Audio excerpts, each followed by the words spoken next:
Hey, this is the Because Fiction podcast, where we chat about all things Christian fiction. I'm your host, author, and insatiable reader, Shatona Havoc. And guys, we have a new to me author. Again, this is like 2 in a row. I'm so excited. Her name is Sarah Heatwole, and she has a very interesting, it looks like Amish, but I could be wrong, but it looks like some more than just Amish. I don't know. This is like inspired by a true story and all the things. So instead of me telling you what her Into the Promised Land book is, I'm going to let her do that. So welcome, Sarah. And yeah, what is this book? Yes, thank you so much for having me. It's been an absolute pleasure just to be on this podcast, and I enjoy listening to it. So Into the Promised Land is a book inspired by my grandparents. And my grandparents grew up Amish during the Great Depression, and they eventually found the Lord in the 1950s. And so you may say, what? Wait, stop. Found the Lord? What do you mean? Don't most Amish folks know the Lord? And yes, there are definitely, certainly a lot of Amish that believe in salvation and know Jesus. But in this particular circumstance, my grandparents, my grandpa particularly, grew up in a family that did not. And they were really works-based and wanted to earn their salvation. And it was just a very strict kind of environment. And they were also very poor. And so in the 1950s, through a series of events, Grandpa and Grandma fell in love, became married, and got invited to go to a tent revival meeting where they really learned about Jesus and gave their lives to him. And then ultimately decided to leave the Amish sect and church that they were a part of. And this is their story of how they left. It's their story of redemption, of forgiveness. And, you know, it wasn't an easy journey. Grandpa was shunned from his family for the rest of his life. So that was 40 to 60 years that he wasn't allowed to eat with them or sit at the same table with them. They wouldn't allow him to visit his nieces and nephews. In fact, I was just with some family, and they had told me that when a niece was in the house and he came to visit, they would send the children upstairs and say the Vichmon, which means the bad man is here to visit. Go away, children. Aww. We don't want you to be surrounded by his influence. So he really lived an interesting life of coming out of that. And I really wanted to preserve and memorialize their story for future generations. So that was kind of the backbone of it and why I decided to write it. It's really personal and dear to me. Oh my goodness. Oh, wow. So, how much of it, because this is a novel, how much Yeah. of this is accurate and how much of it is fictionalized, would you say? So I would say I did label it as a novel. That was one of the things that was difficult as I was writing. Is this really true work of fiction, or is it a memoir? It's not a memoir. I didn't live the experience. So I would say roughly about 70% of it is true. You know, the backbone of the story is true, but of course I had to imagine conversations. There were different areas that I might have maybe amped up a section just to bring some more depth or conflict and tension into certain parts of it. So about 30% was probably fabricated. Interestingly enough, I just had an incident where, long story, but some family really truly knew my grandparents. They ended up my parents' garage sale last weekend on Oh, a wow. whim. Like, they're from Florida. They were up here because they're moving into the Nashville area. And we were sitting and chatting. And one of the main characters in my book, one of the fictional characters, I named him Malin. He was a preacher that was really seeking after the Lord and wanted to learn about Jesus. And I knew that there was someone like that, but I didn't know who it was or his name. I really kind of made up this person in my head. And this gentleman, we were sitting in my parents' garage, and he loved the book, and he was talking to me about it. He said, so you know that Malin is my grandpa. And I thought, should I tell him? I kind of made him up. And I did. I came clean. I said, well, actually, he was just someone that I thought there had to be a character like this, but I made them up. And he said, no, you really nailed it. Like, that was my grandpa. His name was Abe. He was the leader of the Bible study where the men sat and studied together. And wow, I was blown away because that kind of, there's been little signs all along the way that I was supposed to write this story, but things just keep happening like that. And I know it's Yeah. God. I know that like the Holy Spirit was working through those parts that maybe I didn't know what happened, and he was still giving vision and clarity and truth in those moments. So it's pretty cool. Isn't it amazing how he does that? That with the book that just came out that takes place in Greenville, Tennessee, I did things that I couldn't have known. It wasn't possible because it is about a real bookstore. And so, I couldn't have known that the store where I moved it, I made that part of the story that isn't Uh-huh. real. I made her move the building to this other street because it's a beautiful downtown area and the building's really pretty for the cover and all the things, right? Yeah. It's, like, directly across from where that bookstore originally was, and I never knew it. My Wow. character was, like, taking care of her nephew when he was born, and then a couple years later, because his mom was sick and then had cancer, that's my story. That actually happened. I Wow. couldn't I couldn't have made stuff up if I tried. God clearly said, "You need this part of the story. Here you go. Here's an idea." And I had no idea until, my friend who's the narrator was like, "You do know that happened?" And I was like, "No."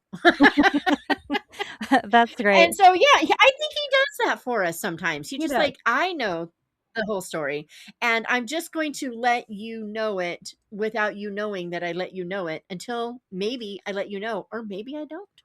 And also those moments are just like confirmation, or they're just really Yeah, encouraging to me in my faith that God does care about the little details. And I feel like right. tiny and unequipped sometimes to be a writer and let the imposter syndrome get to me. And then, he shows up in those ways.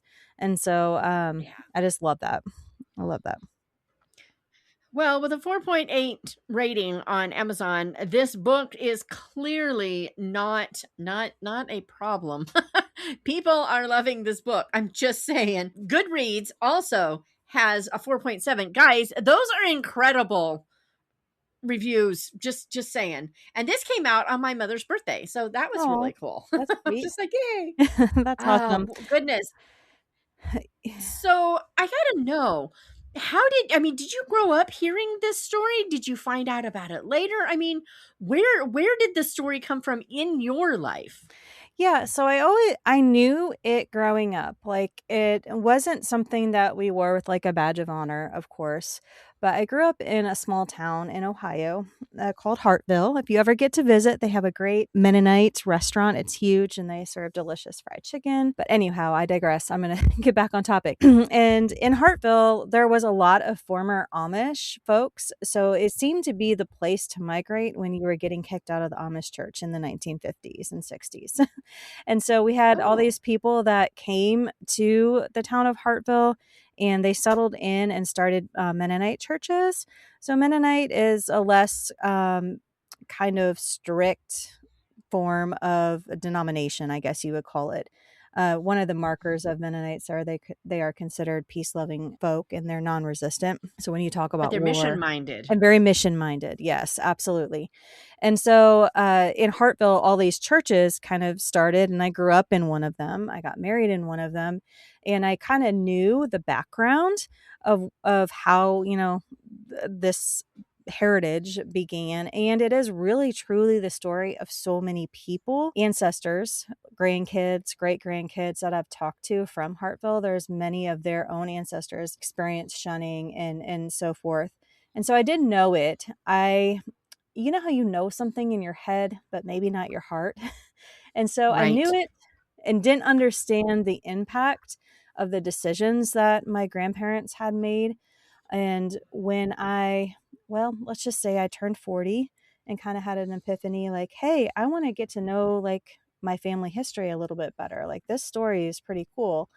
And started doing some research and just blown away by how amazing their story was, how God worked in the little details, things like grandma having a dream about Jesus when she was 16, my grandpa getting drafted into World War II. And of course, being Amish, they were non resistant. So he had to defer his service and got moved to a different district to work for 2 years in a dairy farm to fill in voids where men had gone off to war. And that is how we met grandma, just by moving to that location. And they attended a singing, and her family was much more warm and welcoming and didn't believe in the shunning, and were really the catalyst for wanting to know Jesus and exploring reading the Bible. And so I never knew those things, I didn't know those details. And I really just began to see the sovereignty of God and how he really knit these circumstances together to create this amazing story for them. And so it's just been really cool. Yeah. Oh my goodness. And it's so interesting how very different. I No don't problem. think most people outside the Amish areas who don't live near an Amish area, I don't think they realize how very, very different two next door districts can be. I mean, just Yes. next door, you can be incredibly like, this bishop allows everybody to have a cell phone as long as it's only used for business. And this district over here, you better not ever look at one. I mean, I'm taking that as an extreme example, but Well, it's that kind no, of it's thing. not extreme. It could be as simple as like this district, you can have a porch swing, the next one you can't. Or you have too Right. many pins in your bun, in your hair, like to hold your bonnet in place, or not enough pins. I mean, it's very simple things, and the shame culture is really deep within the Amish. Like, they really feel heavily like these burdens that really shouldn't be burdens. They're just man-made rules, and miss the whole point of why they're doing them. And instead it's turned into something like earning favor with God. And so it is very interesting. So I'm grateful that God moved him in the direction of going into a district that had a little bit less rules, or at least was divided and had some people that encouraged him to study the scriptures. Yeah, I mean, that's another interesting thing, is that within the same district you can have people who in the same district, I mean, in the same, people meeting at the same house. You've got one woman sitting there who is following all the rules because that's what she's grown up doing, and that is what is going to give her favor with Christ. And sitting Mhm. right next to her might be a woman who spends every night studying the scriptures and asking the Lord to make him more like, I mean, to make her more like him. Let's get it Yeah. backwards. He doesn't need to be like her. Okay. But you know what I mean? And in the same, my daughter worked in Burn, Indiana. Oh, yeah. That's where they lived. She worked in Decatur in a bookstore where the Amish would come in and buy things. It was amazing. The Amish women bought bodice rippers. I mean, that was what they sold them by bagfuls. It was crazy. And the men tended to buy theology or history. But it was bizarre that some of them are the kindest, gentlest people that you could talk to. And then you Yeah. would have next to them, that guy comes in, and bless Lorna's heart, she couldn't understand him. She'd be like, I'm sorry, can you repeat that? I didn't get it. And they would get mad at her, and they would swear at her. And she'd be like, I this just what? It was so funny. And in Bern, they specifically had a terrible reputation for cruelty to animals, which Oh, yeah, it you didn't would make sense, think. and especially to their horses. And I'm like, that doesn't make sense. I didn't think that was logical, because those are expensive animals. You need to treat them well, because you don't want to have to buy another one because you mistreated him. So it didn't fit. And then one night, they clop up and down by my daughter's apartment. They would Yeah. all night long. I mean, they're starting at about 10 o'clock, 9 o'clock at night. Just about the time it got dark, you hear clop, clop, clop, clop, clop, clop, clop, clop, clop, clop. And then they come back, clop, clop, clop, until like 2, 3 in the morning. It was crazy. And I watched a guy that you hear clunk, clunk, clunk, and all of a sudden it stopped right outside. So I go out and I look, I make sure these people are okay, right? And there are these little girls sitting on the back of this buggy with their feet are swinging. I don't know how, but they are. I'm assuming maybe they're sitting on a box and there's something inside. I don't know, but their feet are swinging off the back, and I can just see the silhouette, right? And this man, he's sitting there, he's standing in front of this horse. He's got his hands on each side of the horse's face. I can hear a low rumble. I don't know, I have a clue what he's saying. And he's being so gentle and so kind to this animal. And I Mhm. was like, you know what? That is going in the book about Burn, because Dad Burnett, no pun intended. I want to make sure that at least there is proof that they may have this reputation, but it is not universal, if it is even true at all. Yeah. I had Yeah. to. I think the reality is that they're people just like the rest of the people. Like, there's really good people in the world that represent Christ in such a real and organic and wonderful way. And then there's times even in my own life that I don't, right? And so Right. it shows that we all just struggle with sin. You know, we all carry that chasm between us and God. And it doesn't matter if you're Amish and living a very simple lifestyle. I mean, people were sinning in the 1800s, in the 1700s. Right. That is just an Yep. innate part of our People nature. who walked with Jesus sinned and Yeah, betrayed him. And I mean, come on. yeah, Oh yeah. my There goodness. definitely has been a romanticizing of the Amish, though I Yes. will say, particularly in books and in fiction. And this is not this particular book. I have a hard time describing it sometimes because I'm like, it's not your normal Amish story. It's not an Amish Right. romance. Yes, there's romance in it, but I akin it more or less to like a historical fiction that Yeah. has real elements, and there's a lot of grit and some really hard things through it, but there's also a lot of hope as well. And we Which all need is that. right, which is like the most important thing. So I got Yeah. to know, what was the hardest part of the research? The research in and of itself for me was a joy. It wasn't hard at all. I fortunately had a number of written pages that my grandma had wrote out of both of their stories that my Oh. dad had, and he also had some oral interviews as well. So that was pretty cool, like recorded on cassette tape, and I had him upload those. I don't know how he did it, but they are on my website now if anybody ever wants to listen to them, Ooh, of my that's cool. grandpa giving his testimony or his story. And so that piece of it really gave me the bones and the structure for the book. I did do one visit up to Joggy County where they grew up and saw some of the old home places. And my aunts, I have two aunts that were very vital. I sent them like the first draft and they marked it up and sent it back to me, which is precious because I have all their handwritten notes and stuff on it. Oh, I love it. They were wonderful in helping me say yes, include that, no, take that out. That's not accurate. So the That's research part good. of it was not hard. The writing part of it was more hard for me because I'm a newer writer. I just started writing. Well, this is my first book. I started writing in 2022. So I've only been writing for 4 years. And I say only, people were like, no, you wrote before that. I did. I wrote poetry. I loved reading. I've always been an avid, lifelong reader. I feel like you have to be, well, you don't have to be a great reader, but it is nice to read a lot when you're Yeah. writing. It makes you a better writer. And so I really had a steep learning curve in the craft piece of things, but it's okay. God brought really wonderful people into my life that walked alongside of me. I live here in Tennessee in Rutherford County, and we have a group called Charis, Christian Authors in Smyrna, and we meet monthly and do like a Zoom meeting weekly. So a lot of accountability and friends that I've made. And so that piece of it has been absolutely wonderful. And I've learned so much. Oh, I love it. And now, in your county, aren't you near the Schwarzentroober? The Amish, Orchard Amish, Yeah. Yeah. there's a Isn't that somewhere two in your area?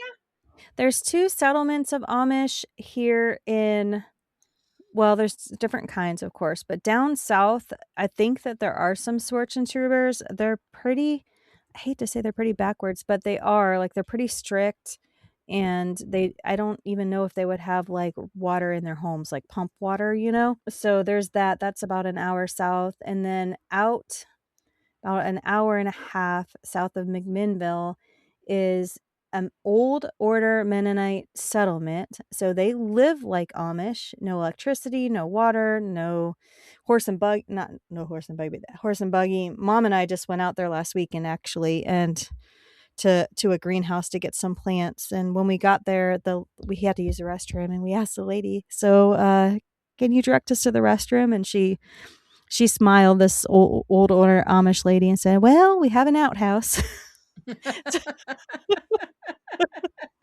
So we went and used the outhouse. I actually made a reel about that and put it on my Instagram because I thought it was so funny and such an interesting piece of segment of life that we still have here in the United States. You don't encounter it very often. Yeah. Okay. So it's about an hour and 20 minutes away from the Nashville area, guys. Yeah. I'm just saying. I looked That'll it be up free because I now. was like, I thought there was one close. But okay, so guys, where I live, everything is an hour and a half away. So because of that, an hour and 20 minutes is close. So just and the rest Yeah. of the country, that's probably not true. They probably see that as far away, but not to this California brain. But Yeah. so writing, we have this book. Are we going to write more? We are going to write more. I am. I have written another book since the release of this one, or I started about a year ago drafting, and I'm on my second revision. So I don't anticipate I'll write more Amish books. At this point in time, I really am strictly in the what like upmarket book club fiction with historical bent to it. My next book is set in the 1980s, so that's a little bit of a shift. And I do love my Mennonite heritage, so I like all my characters to have some sort of background in that. And it's about a pastor. His name is Edgar, who lives in Mississippi. And unfortunately, a horrific crime happens at his church in the parking lot. And years later, he's called upon or asked to serve as a spiritual advisor to the inmate that committed the crime, that who is now on death row. And so it really is about Edgar's journey of finding forgiveness, but also owning his faith. Edgar is such a fun character. I've loved writing him. He's one of those guys that has never really he's wandered through life. He's never made any decisions that have ever led him to like choose for himself. Let's put it that way. He's let everything happen to him. And so now he has this opportunity to forgive, to really help this gentleman, and to really come into his own faith. And of course, there's a little bit of romance in it as well because he's a bachelor. And it's just, I've really enjoyed writing it and reading it. I'm reading it the second time now as I'm revising. I'm like, hey, this is fun. So that's my Oh. next book. And then I have a third that's planned, but I haven't started So that when do yet we at this think we point. will see this second book? And does it have a title? Are we allowed to know? Well, I mean, the working title for it right now is The Weight of Mercy is Ooh, the I like working it. title. Like that. And as far as seeing it, I hope to have it done for some beta readers by midsummer or late summer, my edits. And then I hope to do some querying in the fall. And we'll see where it goes from there. I still am trying to decide, am I going to self-publish? Am I going to try to go the traditional route? This first book, Into the Promised Land, I published with Small Press out of Pennsylvania, and it was a wonderful, wonderful experience. And I may continue to publish with them as well. So I really don't know. Hopefully in the next 2 years. Right? Well, this means that you need to come back and talk to us about it when it's time. And I hope that however it gets published, we keep that title because I love that title. That is Oh, a, thank a you. great title. That's one of those times where guys, if someone is talking and speaking and they say, "Oh yeah, when I was reading The Weight of Mercy," I would be like, "I want that book." Without seeing anything, without knowing anything, I that title, it reminds me a little bit of Susan Meissner's The Shape of Mercy, which I think was Oh, about the Salem witch trials. oh, But that sounds good. I haven't read that one. yeah, it was really good. I can't remember the name of the one about Lady Jane Grey, but I'm pretty sure Shape of Mercy was about. Oh, I'm gonna get them mixed up now. Yeah, Salem witch trials. Good. At least I had this right. You had it right. It helps when you get the right one, Mm. but the Weight of Mercy is even better. It just, I mean, ooh, that is good. That is really, really good. Okay. Anyway, Thank you. so if readers walked away from this book with one truth to hold on to, what would you want that to be? Into the Promised Land, you're referring Yes. to? Really, the truth that I want readers to walk away with is that you don't have to do extraordinary things in life to leave a legacy impact on your family, a generational impact. A few years ago, I had a friend, Missy. Hi, Missy, if you're ever listening to this. And she was a really big influence in my life. She was an older mom. So she had kids that were 10 years older than mine. And so she had walked the path before me. And one of the things that I so admired about Missy was that she did not come from a family of believers. Neither did her husband either. And when they came to know the Lord, they decided that they were going to change their generational, faith legacy. And they have.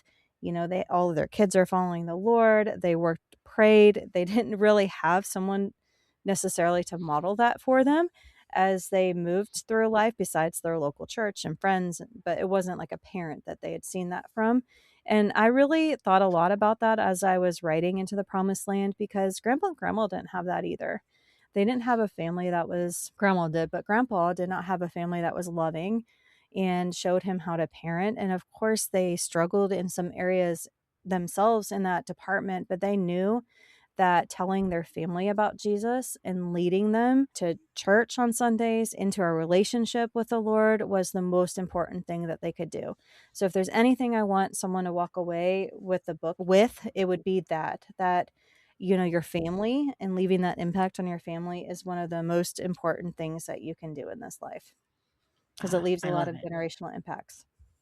I love it. I love it. I love it so much. Oh my goodness. Okay, so where would you send readers to find out more about you, this book, when books are coming, all the good bookness? Yeah, so my website, sarahheatwole.com, it's my name. You can sign up I have a monthly newsletter that I send out and give updates on what I read, where I'm at in the writing process. I am working on the audiobook of Into the Promised Land currently, so that's super exciting. So they can look on my website, sign up there. You can see pictures and of course hear those interviews and stuff for my grandparents as well. And then I can also be found on Instagram at sarahheatwole.author and on Threads. I love Threads. It's like one of my newest obsessions is chatting on There's there. so much. So Yeah, they're so cool. they are so cool. I just never even knew it existed till about a month ago. And then I'm like, this is really cool. There's a lot of writers and authors that engage on there. You can throw any question and likely get some sort of answer back. So I've enjoyed that. So those are probably the three biggest places that you can find me and engage with me. And I'd love to have you as followers. I love it. I love it. Well, guys, you heard it here. You got to go get this book. If nothing, you've got to go see this cover. Didn't say anything about it, but guys, I love this cover. It is so gentle. I don't know how else Mm-hmm. to describe it. It is usually, if someone told me a book cover was gentle, my brain would equate boring. This book cover is not boring. It is just gentle. It's beautiful. Yeah. I mean, it's one of those things where it's like you have a picture that you would hang on the wall, and now we have a title infused onto it, and that's what your book cover is. I mean, I want it on my shelf just to look at it because it's beautiful, but I also want to read the story. But really, I read a story. But but it's so pretty. Oh my Yes, goodness. my publisher did a really fantastic job. And it was so fun because they let me have a lot of input too. So I kind of told them what I was envisioning, and then she really made it come to life. Sent me like 5 samples, and I said, I like this one, let's add a little bit of this. And that is one of the nice things I think about working with small press, is just that ability to influence some of the decisions at the publishing level. So they did a Yeah. great job. Yeah, I can see that. I can see it because it is just absolutely beautiful. It's just okay, guys. If you like Nancy Noel's Amish prints, this feels like it fits with them. It is not the same style, but it feels like it fits with them. And if you don't know who she is, you should go look her up because they're just beautiful. Anyway, she is an amazing artist. Oh, Anyway, cool. I'll have to look yeah, her up because I don't know who you she will. is. Nancy Noel, and I believe most of the Amish that she paints are Ohio Amish. Okay, cool. So that's kind of Yes. cool too. Oh goodness. Well, all of a sudden my brain froze. Yeah, let's try this again. Well, Sarah, thank you so much for coming and chatting with us and telling us about this book. I have it in my cart, but I'm not going to hit submit until it's time, because otherwise I will order all this other stuff that is in my cart. And I don't know what it is, but one of my kids has clearly been shopping. I was like, well, that's great, but I don't want $114 worth of other people's stuff when I go buy a book. So I will Yeah, you do got to all be that careful of that. afterwards. I know, it's scary. Like, wait a minute, I'll no. send you a copy. Don't buy the book. I'll send you a copy so you can I enjoy will it. gratefully take it. Absolutely. Because books, guys, books. Yeah. But no, Books are seriously, good. I would buy it directly from you if you have those. Let's do this thing. I will send it to you. Thank you for having me as a guest. Oh, it's awesome. Meanwhile, guys, I'm going to say have a good day. Go read this good book. It is available on Kindle. There is a paperback, and you don't want to miss what's going on in here, because it is, again, it is beautiful. And I will chat with you guys next time.